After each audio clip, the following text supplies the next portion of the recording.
திருவள்ளூரில் வாக்காளர்களுக்கு பணப்பட்டுவாடா செய்வதில் இபிஎஸ் ஓபிஎஸ் தரப்பினர் மோதிக்கொள்ளும் வீடியோ காட்சிகள் சமூக வலைதளங்களில் பரவி பெரும் பரபரப்பை ஏற்படுத்தியுள்ளது.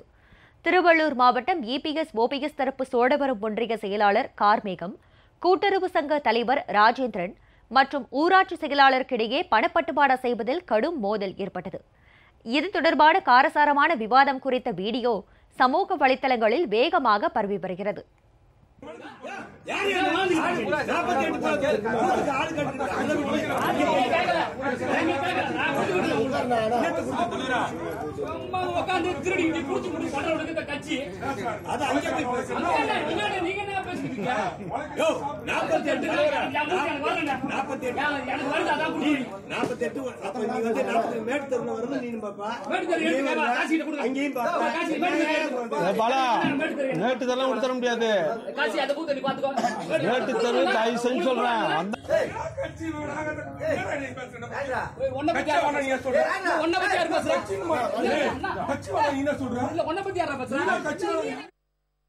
இதன் மூலம் வாக்காளர்களுக்கு எடப்பாடி தரப்பினர் அதிக அளவில் பணம் விநியோகம் செய்தது அம்பலமானது.